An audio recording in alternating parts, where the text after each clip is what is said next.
Welcome igala sa tuwag second portion. Alang kanimo ano na ba ang ngayon usbon sa atong Philippine Omnibus Election Code? Kasigara sa atong nakuha reaction may gala, no? Gusto yun nga mapabor nga usbon. Gani daghan ang ngayon usbon ini. Ato rin tiwason na kautotoon. Bago sa nitag happy birthday matod pa din sa text. Happy birthday kakadlawa. Ngadto ni Teacher Lisa sa St. Margaret Child Learning Center from City Mayor's Office. O niya kalimot mga kuya na to. Karong gabi alas 7 atong mitis gaspatsos. O niya pagdala og mga useful things, mga donasyon alang sa Project 111111. No? Ay kalimot. O niya si Rene. Happy birthday ni Engineer Efren Simblante, Barangay Captis Budawan from Friends. O happy birthday Kapitan. O niya gipahibaw sa blato ang kaparintihan matod pa nga si Fasio Butaslak namatay gahapon sa buntag ilubong karong buntag, no, sa Malaigang Cemetery. Daghang salamat lang sa nakabutang dire. O niya mingos nita good morning sa tanang mga kuya na to nga umabot, no, labi na ka General Amarilli, Colonel Vic Sarap kanunay rin nagbuerto na to, Lieutenant Colonel Efren Baloyot ato ang commanding officer sa 4th Mechanized Infantry Battalion. May pagpaminaw ni Marlon Dipatuan o sa uban pa nga mga kuya sa 4th Mechanized Infantry Battalion. O niya may buntag po diha ni Kuya Daps Buat. Good morning kuya, mayong mayong pagpaminaw. Okay, magdaro ba itong dulaan niya para sa to ang donasyon, no? Si Kuya Marlon Dipatuan. Sige. O niya okay, sige. O niya kay-standby na. Ato na ba to? Di ta maglangan may gala. Duwato sa na to. Kuha may sign bre. Happy birthday sa nag-birthday karon. Sa tanan nag-birthday, labi na kang Kuya Fiscal Silso Sarsaba. Happy birthday kuya. Ato na ba to? Nag-standby. Kasama Joseph Dawe. Kasama Joseph? Okay, go kasama Joseph. Sa tingog sa itong mga kabatan-unan. Dito sa Batan-unan, no? Roger, kauban na to karon si City Councilor si Sajin Magaro. Kusyal, may buntag di mo kagawad. Mayang buntag sa ani. Okay, atong giskutan karon, may maning naitingos ka Batanunan kay gusto ni Comelec Chairman Sixto Brillantes Jr. nga amindahan ang Philippine Omnibus Election Code. Nagkuha na reactions ka barangayan. Isip tingos ka bataan o sa tanawan mo, agayan ba? Doon na ba agayan usbon sa itong Philippine Omnibus Election Code? Kaya itong Philippine Omnibus Election Code, sir. 26 years na ni siya. Nakita na to nga halos kada eleksyon naay kagubot, naay kaguliyang. O para sa ako, sir, tungod din siya sa kakaraan na sa to ang election code. So, para sa ako, sir, ang ngayon siyang usbon, pero usbon siya nga kanang patas o kanang pabor sa kaayuhan. Dili usbon para mupabor sa interes sa ubang tao, mupabor sa interes sa ubang politiko, o mupabor sa gusto sa mga dato. Atong naobserbahan nga kada eleksyon kasagaran gid no nga bisag katong mga tao nga dili ilang pangalan ang nakarehistro pwede makabotar, bisan man gani ang mga patay pwede makabotar. Og para sa ako kinahanglan gyud to i-develop, i-improve katong atong automated election, katong computerized na kay nakita man nato atong niaging election na naay kabaghuan, pero ang ngayon lang gyapon i-develop, ang ngayon gyapon i-improve kay naman gyapon gamay kagubot atong niagi. So para sa ako kinahanglan usbon, pero usbon nga kanang para sa kayuhan o dili para sa interes sa mga ubang tao. Sa imong tanaw daghan kayo angay usbonon nga murag nagbalik-balik nga problema? Murag daghan gid, sir. Aha. Okay, katulang konsyal, salamat kay kagawad. Daghan po kayong salamat, sir. Okay, kasama Joseph. Okay, si City Councilor Magaro. Sa di pa ko ma-explore kasama ngini ato na dani advance. Gipaibalo ang tanan mga nagparehistro sa atong programa sa atong landong mayor nga kaning atong mass wedding program nga aduna kamoy wedding seminar karong adlaw akong gender seminar diya sa may barangay Pugaan alas 8 sa buntag. Og kadtong gusto sa mo apa sa mao nga wedding program, muadto lang gyapon sila dito sa ilang barangay hall. Makikita lang sila nga barangay captain si barangay captain Amit para sa mga resikitos o kinahanglan para makapas pa sila sa pagparehistro. Mga requisitos. Okay, para makabalo sila. Okay. Kinahanglan o basig sabay na po dahin sila sa pag-seminar. Ang seminar nila magsugod karon alas 8 sa buntag. Kasama mo sa sangguniang panglungsod, Joseph Dawe Tatak. Armen.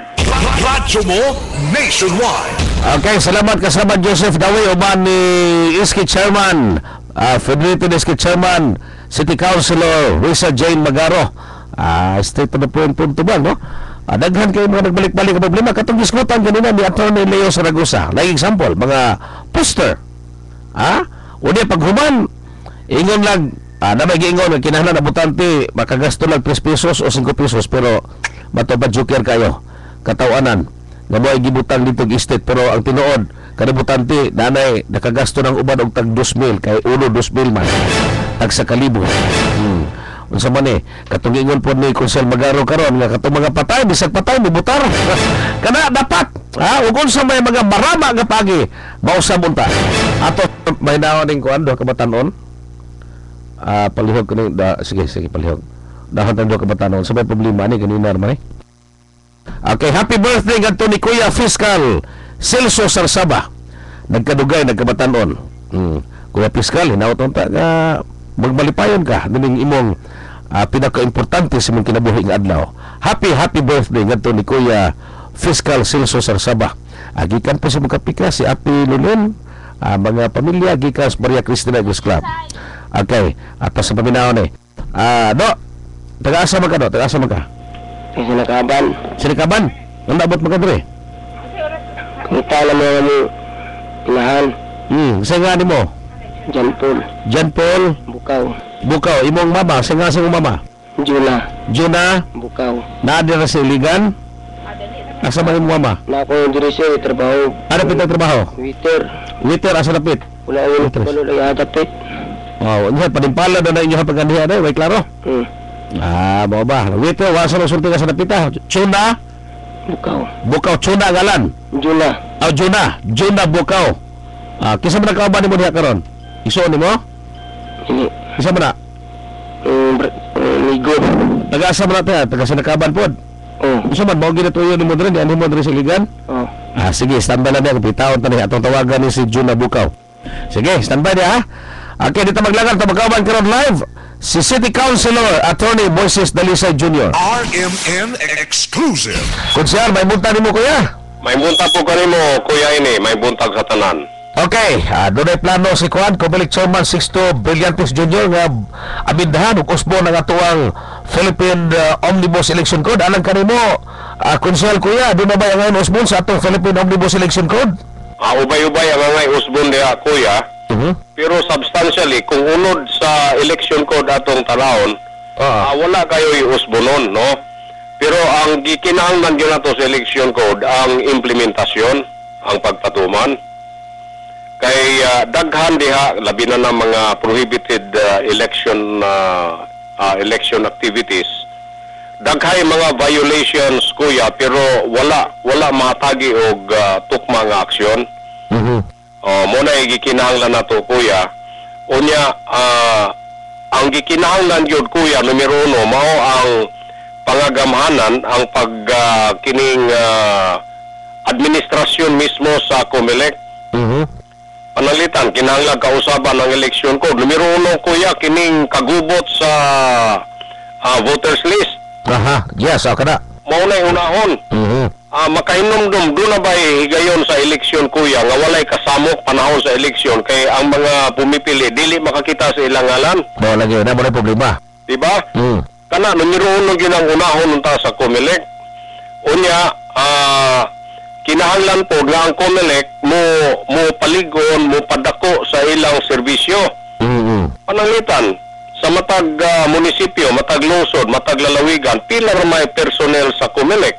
Wala, wala problema. Usa, duha, tulura ka tao. Unya, ang mahitabo niya na kuya, panahon na ganig registration, kay kita ra ba mga Pilipino, last hour ba ta mo register? Kung dili katapusan nga adlaw o katapusan nga semana, dili mo parehistro katong wa pa marehistro. Unya mo ingon dayon na wa maguko atimanas Comelec ning adto ko dito wa may ning tagad nako. Unsa man nga 40 man naghana sa tao kuya. So sa ato unta kini ganing pag-adto sa Comelec karon nakadungog man ta bisan sa imong oras no. Nga muadtos ka barangayan ng Comelec aron lagi mo parehistro. Oo. Nining wa pa marehistro, alang ka na ko, maayo ka na nga lihok. Pero kulang kayo, kuya, kahit ispuko mo ba, pila ka barangay sa Iligan? 44 niya. Pila ra may personnel na to sa Comelec. Kamay ra kayo. Busa, ang unahon gyud sa Comelec, kung gikinanglan kausaban ang Omnibus Election Law, mao mismo ang, it is the Comelec itself, ang administration of the Comelec. Kining ilang pangagamhanan sa gahong magihatag sa Comelec, labi na gayod sa kining pagpahapsay sa voters list o pagpahapsay sa panahon sa eleksyon. Muna kinahanglan, kuya. Pero kanang mga violations, mga prohibited acts, murag puno-puno na yun na, kuya. Daghan na yun kayo diya. Apan ang kinahanglan niya ang law enforcement. Kaya kinahanglan yun nga padaghanon usab ang Comelec. Pananglitan, kuya, ang Comelec walay kaugalingong buhatan, walay kaugalingong opisina. Anha pa mangayo sa LGU, sa local government unit. Kana isa sada. Unya mag-expect kita nga ang Comelec would be would be independent. Kay independent body man na, kuya, di ba? It is an independent body sa atong Batakang Balaod. Pero ang Comelec asa man kasalig sa iyang mga logistics, sa iyang mga kagamitan. Ana nagsalig sa local government. Ang ilang opisina ato sila mohangyo sa local government. Sa ilang personahe, mga casuals ato mohangyo sa local government. Karon muingon kita nga ang Comelec is independent. Di ba? Kuya?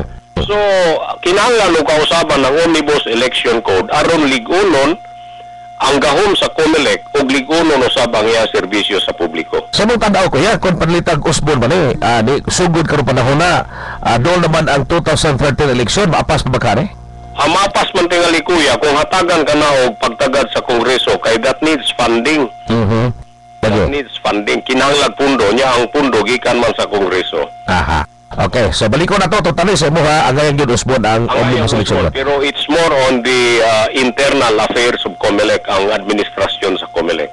Okay. Kuya, salamat kay Konsyal. Salamat po kay kuya, may buntag sa tanan. Okay, bigala ko nabati live si City Councilor Attorney Moises Dalisay Jr. RMN Exclusive. Kung tinaghan na sa usbon, no, daghan kay usbon. Okay. Tiwason na ni karon to sa tabagbalik. Emi ang sonado sa straight to the point. RMN. Oras mga kasama, tatak alas 7:47 sa buntag. RMN.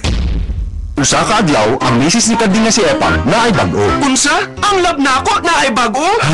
Ang tulong gipangitan niya, aniya na. Oh my gosh! Tulog? How about me? Unsay mahitabo na ako? Tell me! Ay, Carding, listen first. Bag-ong sabong panglaba.